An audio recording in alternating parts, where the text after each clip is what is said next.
ভোটে জিতেই মমতার বিরাট বড় ঘোষণা, এবার রাজ্যের সমস্ত মহিলারা পাবে 5,000 টাকা প্রতি মাসে। হ্যাঁ বন্ধুরা, আপনারা একদম ঠিকই শুনেছেন। শুধুমাত্র আপনাদের কাছে যদি লক্ষ্মীর ভান্ডার থেকে থাকে আর যদি আপনাদের কাছে একটা আধার কার্ড বা রেশন কার্ড থেকে থাকে, তাহলে কিন্তু বন্ধুরা আপনারাও পেয়ে যাবেন এই 5,000 টাকা প্রতি মাসে। হ্যাঁ বন্ধুরা, বর্তমানে কিন্তু আমরা ভালো মতো জানি যে কিন্তু আমাদের লোকসভা ভোটে কিন্তু আমাদের মমতা সরকার সারা দেশ জুড়ে অনেক ভোট পেয়ে তিনি জিতে গিয়েছেন এবার, যার জন্য তিনি এবার খুশি হয়ে রাজ্যের সমস্ত মহিলাদের জন্য একটি নতুন প্রকল্প চালু করলেন, যেখানে রাজ্যের মহিলারা আবেদন করলেই তারা প্রতি মাসে লক্ষ্মী ভান্ডার সাথেই পেয়ে যাবেন 5,000 টাকা। তবে বন্ধুরা, বর্তমানে হয়তো আপনাদের মনে একটাই প্রশ্ন জাগছে যে আমরা কিভাবে এই প্রকল্পে আবেদন করতে পারবো। হ্যাঁ বন্ধুরা, আপনারা অবশ্যই ভিডিওটি শেষ অবধি দেখুন, তাহলেই কিন্তু আপনারা জানতে পারবেন যে আপনারা কিভাবে এই প্রকল্পে আবেদন করে এই 5,000 টাকা পেতে পারেন। তো চলো এবার দেখে নেওয়া যাক। তবে বন্ধুরা, আপনারা কিভাবে আবেদন করতে পারবেন সেটা জানার আগে আপনাদের কাছে ছোট্ট একটা রিকোয়েস্ট, এখনো পর্যন্ত যদি ভিডিওটি লাইক না করে থাকেন তাহলে একটা লাইক করে দিবেন, আর অবশ্যই নিচে থাকা লাল রঙের সাবস্ক্রাইব বাটনটা প্রেস করে বেল আইকনটি অল করে রেখে দিবেন। তো চলো এবার দেখে নেওয়া যাক। সমস্ত মহিলাদের জন্য সুখবর, চালু হলো মুখ্যমন্ত্রীর নতুন প্রকল্প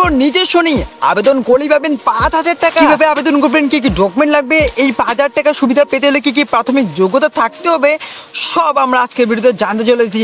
চলো বন্ধুরা, এবার প্রথমে দেখে নিচ্ছি যে এই প্রকল্পটা আসলে কি।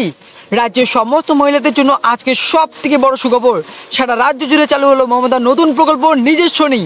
এই প্রকল্পে আবেদন করলে আপনি সরাসরি অ্যাকাউন্টে পেয়ে যাবেন 5,000 টাকা। এই প্রকল্পটি শুধুমাত্র মহিলাদের জন্য। এই প্রকল্পে পুরুষরা আবেদন করতে কিন্তু পারবেন না। লক্ষ্মীর ভান্ডার, কৃষক বন্ধু প্রকল্প, সেবা সখী যোজনা, সমাজসাথী, বাংলার বাড়ি ইত্যাদি প্রকল্পে রাজ্য সরকার উজ্জ্বল দৃষ্টান্ত। এর সাথে মমতা নতুন একটি প্রকল্প চালু করলেন। এই সুবিধা পেতে হলে আপনাকে অবশ্যই কিছু কিছু শর্ত পালন করতে হবে। এই প্রকল্পে 5,000 টাকা পেতে হলে আপনাকে একজন মহিলা হতে হবে, আপনার বয়স 18 থেকে 55 মধ্যে হতে হবে। এর সাথে গ্রামীণ বা শহরের যে কোনো ক্ষেত্রে কিন্তু মহিলারা আবেদন করতে পারবেন। এর সাথে বার্ষিক পারিবারিক আয় কিন্তু 1,60,000 টাকা বেশি হলে চলবে না। এর সাথে বন্ধুরা আপনারা SC ST OBC জেনারেল যে কোনো ক্যাটাগরি হয়ে থাকলে কিন্তু আপনারা আবেদন করতে পারবেন।